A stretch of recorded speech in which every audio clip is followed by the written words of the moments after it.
दूसरा,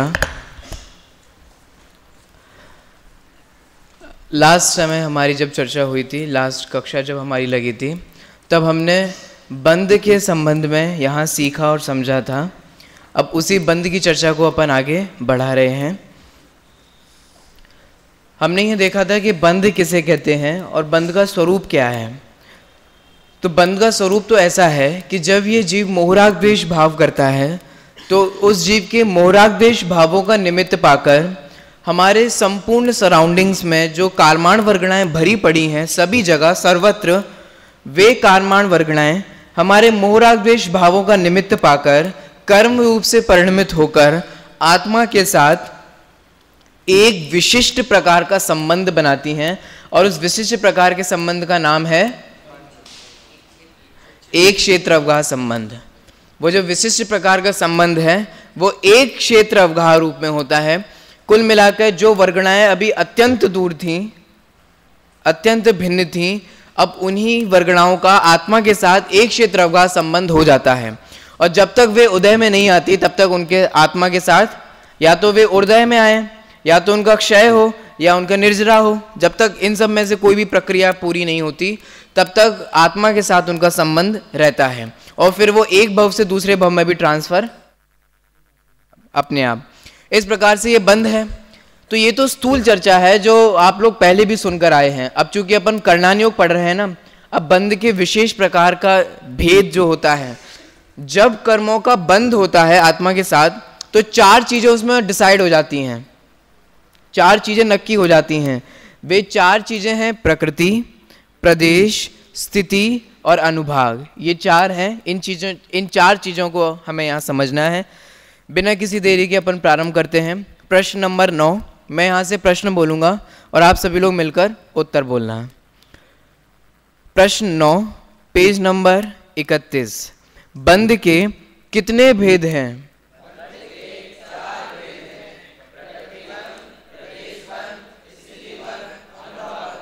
सबसे पहले हमें नाम याद करना जरूरी है। इन चारों के नाम याद हम सभी को होने चाहिए। और अब मैं यहाँ प्रयास कर रहा हूँ कि आपको कक्षा में ही सारी चीज़ें जो है वो याद करवाते चलें। चार नाम हैं बंध के, ठीक है? प्रकृति, प्रदेश, स्थिति और अनुभाग। अपन इसका स्वरूप समझ लेंगे तो और जल्दी से नाम याद हो जाएंगे। स्वरूप समझ के थोड़ा और क्लियर हो जाता है। सबसे पहला कौन सा है? प्रकृति बंध। दूसरा, तीसरा, चौथा, ठीक है? प्रकृति, प्रदेश, स्थिति और अनुभाग, ये चार प्रकार के बंध हैं। एक साथ होते हैं, एक समय में होते हैं। ऐसा नहीं होता कि पहले तो प्रकृति बंध हुआ, फिर प्रदेश बंध हुआ, फिर स्थिति बंध हुआ और फिर अनुभाग बंध हुआ। एक साथ एक समय में होते हैं, ठीक है? अब इनका स्वरूप क्या है समझ लेते हैं। बहुत इजी है और आपको समझ में भी आएगा। चलिए आगे बढ़ते हैं अपन। प्रश्न नंबर 10, प्रकृति बंध किसे कहते हैं?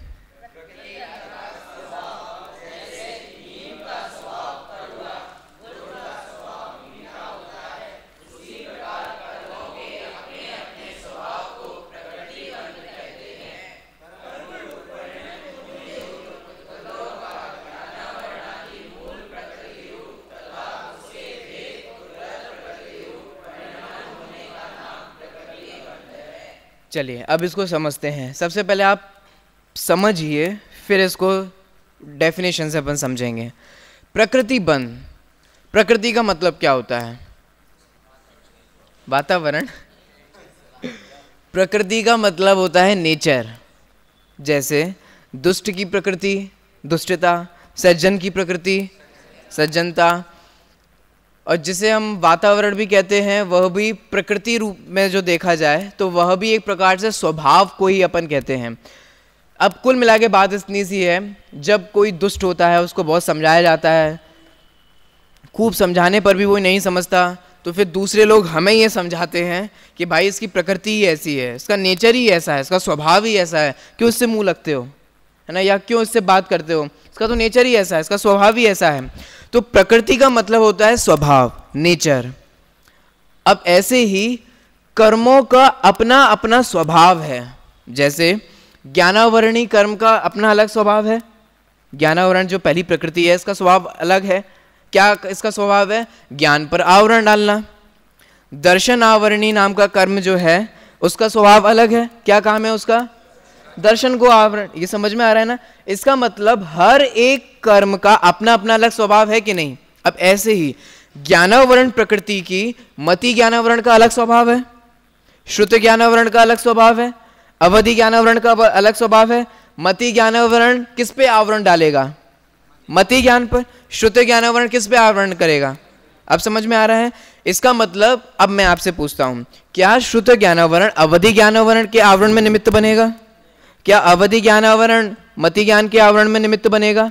क्यों नहीं बनेगा? क्योंकि इन सभी का अपना अलग अलग स्वभाव है। अब देखो मजेदार बात क्या है, और मैं तो कई बार इसी बात पे सोच सोच के बहुत आश्चर्य होता है, कितनी मजेदार बात है या कितनी समझने लायक बात है। आप सोचो तो, हमने मोहरागदेश भाव किए, ठीक है, या हमने भाव किए, कोई भी भाव किए, हमने वे भाव किए, उन भावों से हमें कर्मों का बंध होता है, और उन कर्मों का जो बंध होता है उसका रॉ मटेरियल है कारमाण वर्गणा, ठीक है, इतना तो सब समझ में आ रहा है। वो कारमाण वर्गणा कर्म रूप से परिणमित होती है। अब इसमें मजेदार बात क्या है? इसमें मजेदार वाली बात यह है, कौन सी वर्गणा ज्ञानावरण के मति ज्ञानावरण रूप परिणमित होगी, कौन सी वर्गणा ज्ञानावरण की श्रुत ज्ञानावरण रूप परिणमित होगी, कौन सी वर्गणा ज्ञानावरण प्रकृति की अवधि ज्ञानावरण रूप परिणमित होगी, कि कौन नक्की करता है? ये कौन डिसाइड करता है? मतलब कोई ऐसे डिवाइड तो करता होगा ना कि चलो इतना स्लॉट गया वो ज्ञानावरण में गया, इतना स्लॉट गया ये श्रुत इसमें गया, इतना इसमें गया, किसी को डिवाइड करने पड़ते होंगे, करना पड़ता होगा ना। अब देखो जैन धर्म का अपना बेसिक सिद्धांत, प्रत्येक द्रव्य स्वतंत्र है और अपना कार्य करने में स्वाधीन है, ये बात यहाँ से निकलती है। इसी बात को सोच सोच के बड़ा मजा आता है मुझे, मजा क्या आनंद सा आता है। आप सोचो तो, हर एक कर्म का अपना अपना अलग स्वभाव है, हर एक कर्म की अलग अलग प्रकृति है। मूल रूप से देखें तो 48 कर्म हैं, और भेद देखें तो 100 है ना। और अगर अपन भेद करके देखें और भेद करके देखें तो असंख्यात, इतने भेद हैं कि नहीं कर्मों के, इतने असंख्यात लोक प्रमाण भेद हैं। कौन डिसाइड करता है कि कौन सा कर्म किस रूप से, कौन सी वर्गणा किस रूप से परिणमित होगी? कौन डिसाइड करता है? अब सोचो किसी एक व्यक्ति को अगर अपन डिसाइड करने के लिए दे दें कि सुनो भैया तुम्हें हम एक काम सौंपते हैं, और तुम्हारा काम यह है कि जितने भी जीवों का, कितने के जीवों, 3 लोक के जितने भी जीव हैं, ऊर्ध्व के, देवगति के, उनको भी तो कर्म बनता है, मनुष्य गति में रहने वाले जीवों को कर्म बनता है, नारकियों को भी कर्म बनता है ना, और वे छोटे मोटे जो संपूर्ण जगह पे भरे पड़े हैं निगोदिया जीव, उनको भी कर्म का बंध होता है ना। अब सोचो किसी एक व्यक्ति को सर्वशक्तिमान जिसे हम ईश्वर कहें, अगर उस एक ईश्वर को भी अगर ये जिम्मा सौंपा जाए, कितना डिफिकल्ट टास्क है। अनंत जीवों के ये डिसाइड करना कि इतना कर्म कारमान वर्गणा ज्ञानावरणी के रूप, फिर इसमें भेद, ऐसे डिवाइड आप करके तो देखो, सोचो तो इसको प्रैक्टिकल लेवल पे सोचो, क्या आदमी वो पागल नहीं हो जाएगा? अगर ये काम किसी को, किसी व्यक्ति को सौंपा जाए तो इसका मतलब ये है कर्मों का अपना अपना अलग अलग स्वभाव है, और वो स्वभाव ऑटोमेटिक व्यवस्था है, कोई नहीं करता है इसको। कोई ऐसा नहीं होता कि जो अब ये प्रकृति कर रहा हो, फिर वो प्रदेश कर रहा हो, फिर स्थिति कर रहा हो, ऐसा नहीं कि किसी को ये करना पड़ता हो, अपना नेचर है। जीव तो सिर्फ मोरागदेश भाव करता है, और जीव के मोरागदेश भावों का निमित्त पाकर, अब देखो प्रकृति बंध क्या है? प्रकृति बंध है, प्रकृति मतलब स्वभाव। ऐसे ही कर्मों का सबका अपना अपना स्वभाव है। अभी मैंने आपको क्लियर किया, जो ज्ञानावरण का स्वभाव है क्या वो दर्शनावरण का स्वभाव है? क्या जो मोहनीय का स्वभाव है क्या वो अंतराय का स्वभाव है? क्या दर्शन मोहनीय का जो स्वभाव है क्या चारित्र मोहनीय का भी वही स्वभाव है? सबका अपना अपना अलग काम है, अलग अलग स्वभाव है। अब देखो अब जो कारमाण वर्गणा है, प्रकृति बंध का काम क्या है? प्रकृति बंध का काम यह है कि कौन सी वर्गणा ज्ञानावरण के शुद्ध ज्ञानावरण रूप परिणमित हो गई, ये प्रकृति बंध डिसाइड करता है। क्योंकि ये कैसे डिसाइड होता है? प्रकृति मतलब स्वभाव, नेचर के हिसाब से। उन वर्गणाओं के स्वभाव के अनुसार वे जो वर्गणाएं हैं वे अन्य अन्य कर्मों के मूल प्रकृति और उनकी उत्तर प्रकृति, मूल प्रकृति उत्तर प्रकृति से समझते हो ना ये शब्द, नए लोगों और जिनको भी नहीं आता वो समझ लो, ये कर्णानियों की लैंग्वेज है और आपको समझ में आनी चाहिए। मूल प्रकृति और उत्तर प्रकृति। मूल प्रकृति मतलब जैसे ज्ञानावरण, ये है मूल प्रकृति, और इसकी उत्तर प्रकृति मति ज्ञानावरण, श्रुत ज्ञानावरण, अवधि ज्ञानावरण, ये उसकी उत्तर प्रकृति है। ठीक है, मोहनीय क्या हो गई? मूल प्रकृति। और दर्शन मोहनीय और चारित्र मोहनीय ये उत्तर प्रकृति। अब समझ में आ गया ना? अभी आप ये लैंग्वेज याद रखना, अब अपन यही टर्म यूज करेंगे क्योंकि कर्णानियों की अपनी कक्षा है। ठीक है, अब देखो कारमाण वर्गणा जो थी, जो अभी तक जिससे हमारा कोई संबंध नहीं था, अब हमारे मोरागदेश भावों के निमित्त से वो जो कारमाण वर्गणा है, हमने मोरागदेश भाव किए और वो एक्टिवेट हो गई कारमाण वर्गणा, और कारमाण वर्गणा फिर वो मति ज्ञानावरण रूप परिणमित, फिर श्रुत ज्ञानावरण रूप, एक एक कर्म के प्रकृति के, और फिर उनके उत्तर उत्तर प्रकृति रूप बन जाती है। ऐसा ऐसा जो डिवाइडेशन होता है, वर्गणाओं का जो डिवाइडेशन होता है, कर्म का जो डिवाइडेशन होता है, इसको बोलते हैं प्रकृतिबंध, क्योंकि ये सबके अपने अपने स्वभाव के अनुसार होता है। ये कुछ समझ में आया आप लोगों को? अब देखते हैं इसमें क्या, अब जो पढ़ेंगे तो आपको समझ में आएगा। देखिए प्रकृतिबंध किसे कहते हैं? उत्तर। प्रकृति अर्थात स्वभाव, जैसे नीम का स्वभाव कड़वा और गुड़ का स्वभाव मीठा होता है। ये कुछ समझाने की जरूरत है कि अब नीम का स्वभाव कड़वा होता है और गुड़ का स्वभाव मीठा होता है। ठीक है, उसी प्रकार कर्मों के अपने अपने स्वभाव को प्रकृतिबंध कहते हैं। कर्मों का अपना अपना स्वभाव भी सबको क्लियर हो गया होगा, सभी कर्मों का अपना अपना अलग नेचर है। अब आगे नीचे वाली लाइन देखिए, कर्म रूप परिणमित होने योग्य पुद्गलों का, यहां तो पुद्गल लिखा है और मैं इतनी देर से वर्गणा शब्द का प्रयोग कर रहा था, तो अलग अलग है कि एक ही बात है? देखो एक ही बात है, क्योंकि वर्गणा हमने कह दिया तो उसके एक्चुअल बात बता दी, और वर्गणा भी आखिर है तो पुद्गल ही। पुद्गल परमाणुओं के समूह का नाम ही तो स्कंद होता है। दो या दो से अधिक परमाणुओं के बंध को आप लघुजन सिद्धांत प्रविष्टिका में याद करके आए हो, तो दो या दो से अधिक परमाणुओं का जो बंध है उसे स्कंद कहते हैं, और स्कंदों से ही वर्गणाएं बनती हैं। अब समझ में आ गया? अब या तो उन्हें वर्गणाएं कहें या पुद्गलों कहें, ठीक है, तो एक ही बात है, अंतर नहीं है। अब देखो कर्म रूप परिणमित होने योग्य पुद्गलों का, परिणमित होने योग्य, इस पे थोड़ा अंडरलाइन या वजन देने की जरूरत है। इसका मतलब जिसमें सामर्थ्य होती है, जिसकी योग्यता होती है, वो बनती हैं। कारमाण वर्गणाएं तो सभी जगह भरी पड़ी हैं, हर कारमाण वर्गणाएं थोड़ी ना बनती है। अगर एक ही जीव को सारी कारमाण वर्गणाएं बंध जाएंगी तो अन्य समय में किसे और दूसरे जीव को कैसे बंधेंगी? कुछ समझ में आ रहा है? ये लॉजिक समझ में आ रहा है? ये क्लियर हो रहा है ना? अब देखो तो आप अब इसको कैसे समझाएं। जैसे मान लीजिए कि एक जीव है, ठीक है, और इस एक जीव के चारों तरफ सभी जगह कर्म, चारों तरफ क्या, जहां वो जीव है वहां भी वर्गणाएं हैं, सभी जगह वर्गणाएं हैं, कारमाण वर्गणाएं हैं। अब सोचो, जैसे सपोज ये एक जीव है, इसने मोरागदेश भाव किए और एक कारमाण वर्गणा यहां से आके उसको कर्म बंध हो गई, ठीक है। अब प्रश्न, ये वाली कारमाण वर्गणा ही आकर बंद क्यों हुई? इधर वाली जो बगल में ही थी वो क्यों नहीं आई? क्यों? क्या वो आलसी थी? क्या उसको प्रमाद था? क्या उसको नींद आ गई थी? कुछ समझ में आ रहा है? तो फिर ये कैसे डिसाइड होता है, ये कौन नक्की करता है? इसके लिए यहां शब्द दिया कि जिन वर्गणाओं में कर्म रूप परिणमित होने की योग्यता होती है, इस जीव को, अभी देखो अपन, आप इतने सारे लोग यहीं बैठे हैं ना, आपको भी निरंतर अभी बैठे बैठे भी कर्मों का बंद हो रहा है ना, सभी लोगों को, हम सभी लोगों को यहाँ कर्मों का बंद हो रहा है, यहाँ बैठे हुए भी हो रहा है।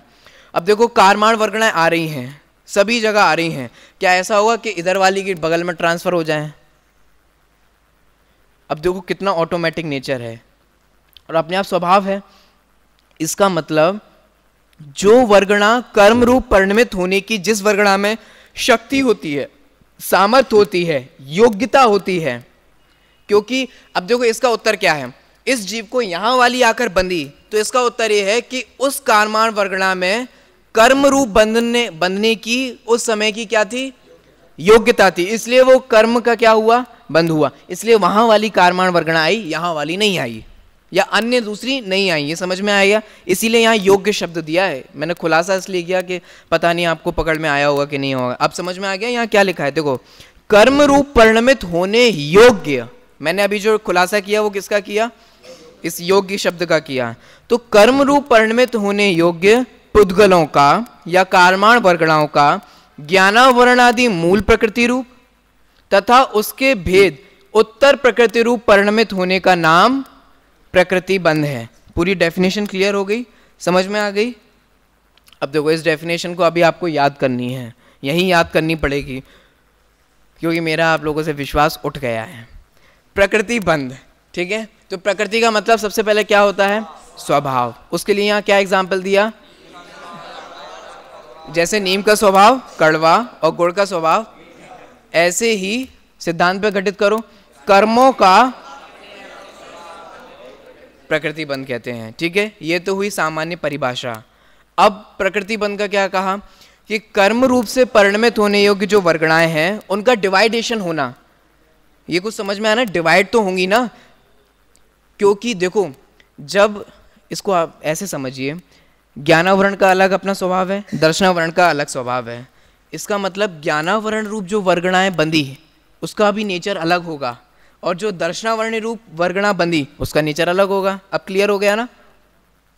ये समझ में आ रहा है ना? अब मति ज्ञानावरण का स्वभाव अलग है, श्रुत ज्ञानावरण का स्वभाव अलग है। क्लियर? अब मति ज्ञानावरण का स्वभाव अलग है, श्रुत ज्ञानावरण का स्वभाव अलग है, तो इनके रूप जो परिणमित होती वर्गणाएं हैं उनका स्वभाव भी न्यारा न्यारा है। तो फिर क्या होता है? प्रकृति बंध में ये होता है कि जो कार्माण वर्गणा है वे डिवाइडेड हो जाती हैं। किस किस में डिवाइडेड हो जाती हैं? कौन सी वर्गणा मूल प्रकृति रूप परिणमित होगी और कौन सी वर्गणा उसके उत्तर प्रकृति रूप परिणमित होकर जीव के साथ बनेगी। ये ऐसा डिवाइडेशन होना, कुल मिला के अभी कच्चा माल ये रेडी कर लिया जाता है ऐसे डिवाइड करके। ये प्रकृति बंध का काम है। फिर वो कब उदय में आएगा, कितने उदय में आएगा, कितनी पावर सहित उदय में आएगा, ये आगे का काम करते हैं, आगे के बंध का काम करते हैं। ये समझ में आ गया ना आप सभी को? चलिए अब अपन आगे बढ़ते हैं, प्रदेश बंध को समझते हैं। प्रश्न पेज नंबर 32 और प्रश्न नंबर है 11। मैं प्रश्न बोलूंगा और आप सभी लोग एक साथ मिलकर उत्तर बोलना। प्रदेश बंध किसे कहते हैं?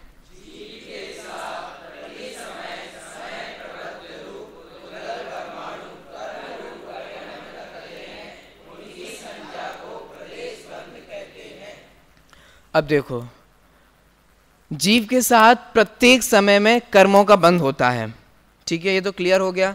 ये है स्थूल कथन। कर्णान्यों का कथन क्या है? कर्णान्यों का कथन यह है कि जीव के साथ प्रति समय समय प्रबद्ध रूप कर्मों का बंध होता है। ये है कर्णान्यों की भाषा, समय प्रबद्ध रूप। यहाँ एक शब्द दिया है ना आप सभी लोगों के में, क्या है शब्द वो? समय प्रबद्ध रूप। इसका मतलब क्या है? इसका मतलब भी वही है जो अपन ने हिंदी में भी बोला, समय प्रबद्ध अर्थात समय समय प्रतिबंधन। समय प्रबद्ध, समय समय प्रतिबंधन, समय समय में जो कर्मों का बंध होता है उसी को बोलते हैं समय प्रबद्ध रूप। ऐसा नहीं है कि यहाँ आपको संख्या बताई जाएगी कि 2 कर्मों का बंध हुआ कि 4 का बंध हुआ, ऐसी कोई संख्या ही नहीं है। जितने कर्मों का भी बंध होता है ना प्रत्येक समय में, उसको क्या नाम दिया जाता है? समय प्रबद्ध रूप। हमें कितने कर्मों का बंध होता है? समय प्रबद्ध रूप।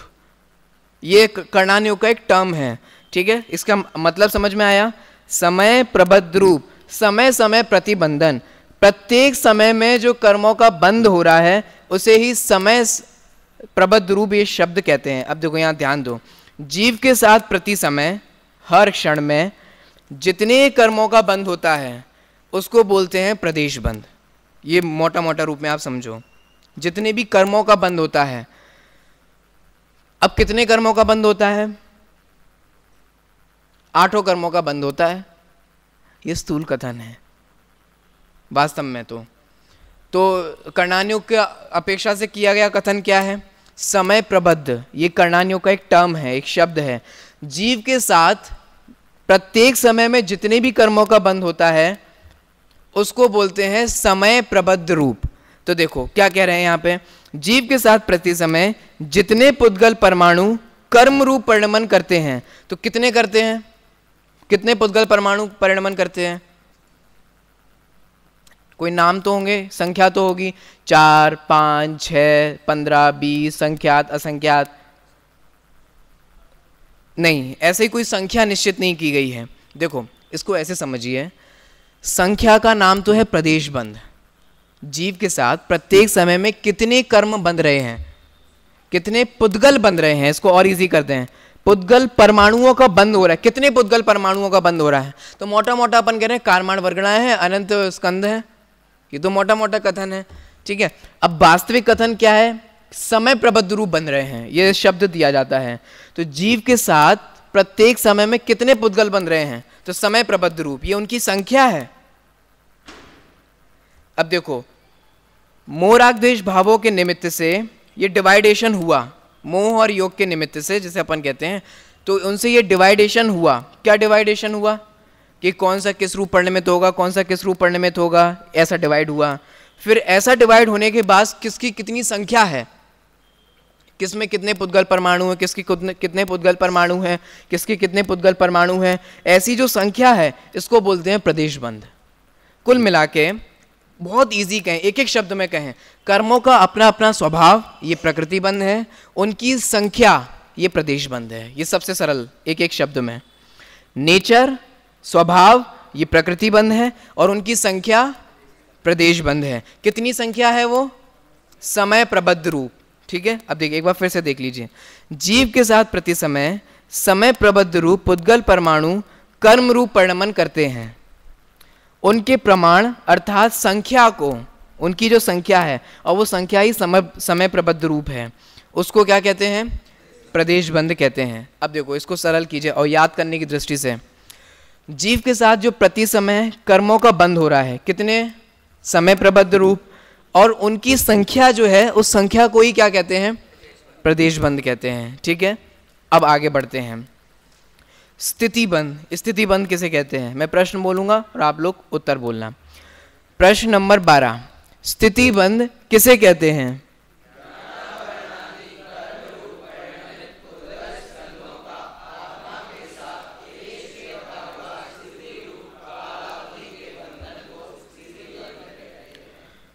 देखो पहले प्रकृति बंध ने क्या काम किया था, सबका अपना अपना स्वभाव के हिसाब से डिवाइड कर दिया था। प्रदेश बंध ने क्या किया, उनके परमाणुओं की संख्या बताई। अब स्थिति बंध क्या करता है, स्थिति बंध ये बताता है कि वे जो कर्म हमें बंधे वे कब उदय में आएंगे। अब समझ में आया, जैसे कोई भी हमें जैसे ज्ञानावरण रूप कर्म बंधा तो वो हमें कब उदय आएगा। अब ध्यान से सुनना, दो बातें इसमें होती हैं, वो कब उदय में आएंगे और कब तक उदय में आएंगे, दो चीजें समझ में आ गई, कुछ क्लियर हुआ, दो बातें, दोनों में अंतर क्या है फिर से सुन लो, अपन क्लियर भी करेंगे। कोई भी कर्म हमें बंधा तो एक तो वो कब उदय में आएगा, जैसे 15 साल बाद उदय में आएगा, तो ये तो उत्तर हो गया कि कब उदय में आएगा। कब तक उदय में आएगा कि 1 घंटे तक उदय में आएगा, तो ये कब तक का उत्तर हो गया। दोनों में अंतर समझ में आया आप लोगों को। हमें जो कर्म बंध रहे हैं, प्रत्येक समय में जो हमें कर्म बंध रहे हैं, तो बंधते समय ही ये डिसाइड हो जाता है कि उसका उदय कब आएगा, और बंधते ही समय ये डिसाइड हो जाता है कि उसका उदय कब तक आएगा। ये क्लियर हो गया ना, दोनों में अंतर समझ में आ गया। हमने कोई पाप कर्म बांधा तो अब वो पाप कर्म कब उदय में आएगा, हो सकता है बहुत लंबी स्थिति बन गई हो, जैसे कोई पापी हो और वो बहुत पाप कर रहा हो और उसकी स्थिति बहुत लंबी बन गई हो, बाद में उदय में आएगा, नरक में जाके उदय में आएगा। और अभी आपको उसका उदय नहीं दिख रहा हो, तो आपको दिख रहा है ये पापी हैं, तक खोटा काम कर रहे हैं, गंदा काम कर रहे हैं, उदय में तो कुछ आ नहीं रहा, कुछ नहीं होता, कर्म धर्म सब ऐसी बातें हैं, अगर ये बुरा करने से बुरा होता है तो उसका क्यों नहीं बुरा हो रहा है। हमने तो उन्हें देखा था वे तो बहुत धर्म करते थे, वे तो बहुत पुण्य करते थे, उन्हें तो कैंसर हो गया, हमने इन्हें देखा था वे तो बहुत धर्म करते थे, उन्हें तो ये हो गया। अब समझ में आ रहा है मैं क्या कह रहा हूँ। वर्तमान में जीव जो पुण्य कर रहा है, तो अभी जो पुण्य कर रहा है, हो सकता है कि उसकी स्थिति उसने लंबी बांधी हो, स्थिति लंबी बांधी हो, मतलब वो कालांतर के बाद उदय में आएगा। देखो अभी दिक्कत क्या है, हमने, आप लोग कल से बोर्ड रख देना है ना, मुझे बार बार जरूरत पड़ रही है। दिक्कत क्या है कि हमें ये लगता है कि मनुष्य जीव जो है वो बस इतना है, मतलब ये 70 साल है ना तो बस इतना है, लेकिन भाई इसके आगे बहुत है। तो समझ में आ रहा है मैं क्या कहना चाह रहा हूं।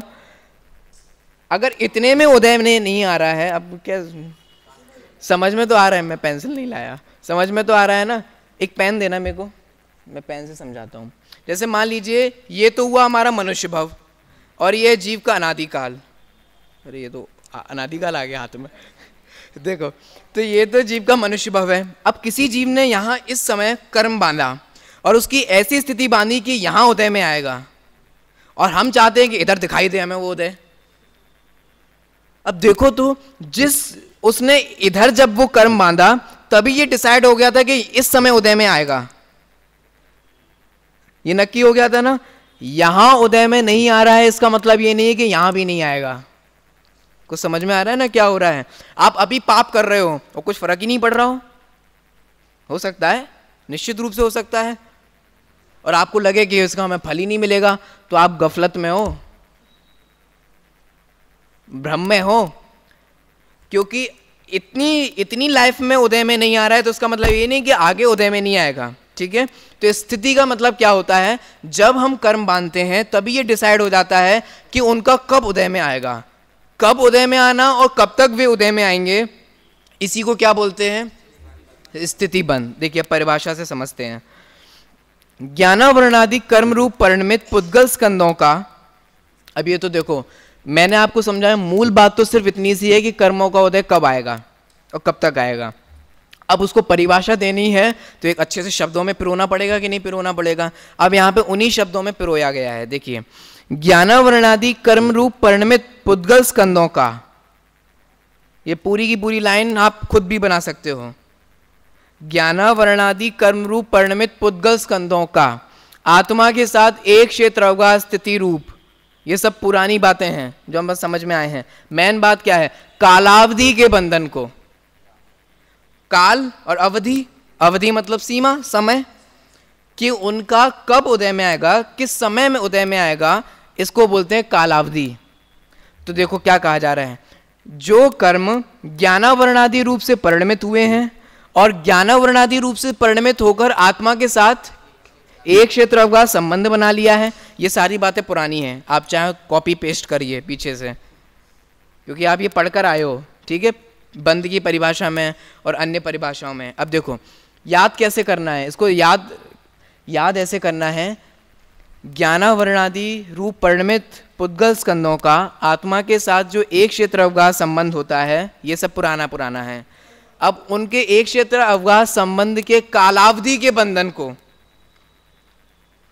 कि कब तक आत्मा के साथ उनका बंध रूप से रहेगा और कब उनका उदय में आएगा। दो बात समझ में आ गई। कालावधि का बंधन मतलब कब तक वे आत्मा के साथ बने रहेंगे, क्योंकि जब तक बने रहेंगे तब तक उदय में नहीं आएंगे, और जब उदय में आ जाएंगे तो खिर के चले जाएंगे। तो कब तक वे आत्मा के साथ, देखो अब तीन समझना, तीनों का काम क्या है। पहले वाले ने क्या काम किया था, सबको अपने अपने नेचर के हिसाब से डिवाइड किया। प्रदेश बंद ने क्या काम किया, उनकी संख्या निर्धारित की, और वो संख्या है समय प्रबद्ध रूप। और स्थिति बंद क्या कर रहा है कि कब, अब जो कर्म बंधे वे कब तक बने रहेंगे। कहीं ऐसा तो नहीं कि ये कर्म जो कोई हमें एक कर्म, देखो कर्मों का बंधन तो हमें अनादि से हो रहा है, लेकिन कोई भी कर्म हमारे पास अनादि का नहीं है। कुछ अंतर समझ में आ गया क्या कह दिया मैंने? निखिल पकड़ में आई बात, क्या कही मैंने? फिर से रिपीट करता हूं मैं, फिर आप में से किसी को बुलवाऊंगा कि क्या कहा।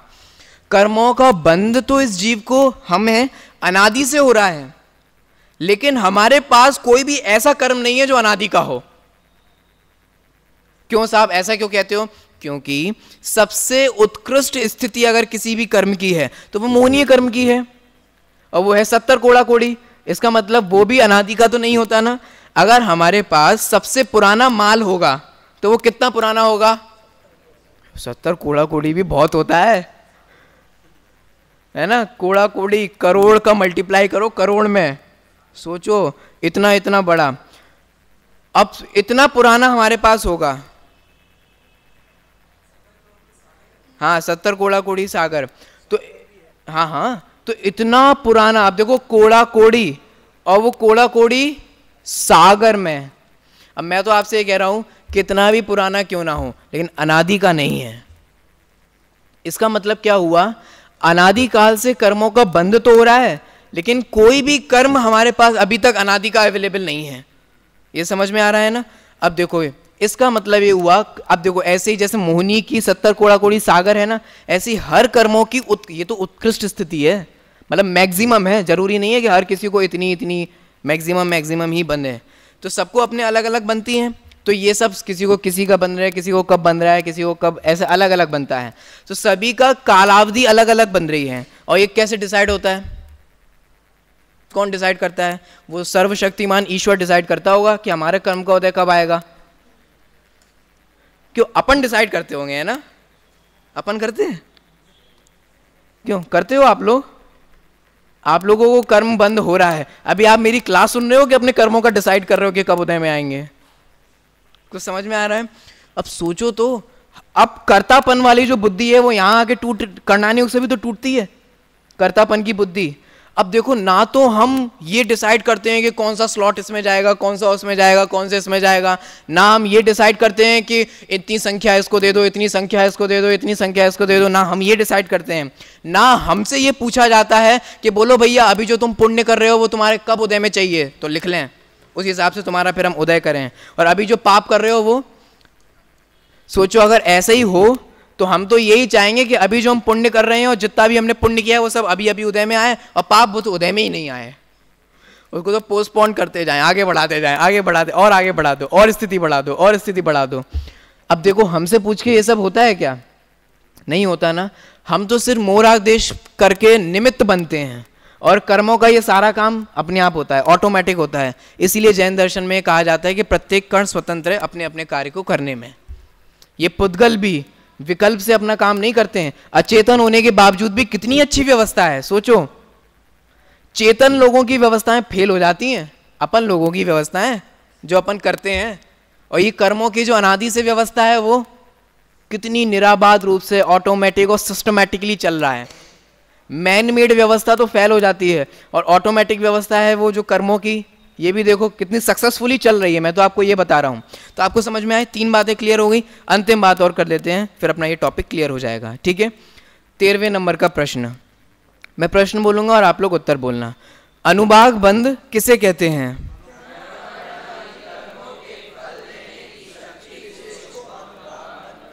बहुत क्लियर है, बहुत स्पष्ट है। हमने जो कर्म बांधा वो कितनी डिग्री से हमें फल देगा। डिग्री समझ में आ गया? मतलब उसके फल देने की शक्ति और सामर्थ्य। जैसे हमने कोई पाप कर्म किया तो क्या वो उसका तीव्र उदय आएगा, क्या उसका मंद उदय आएगा?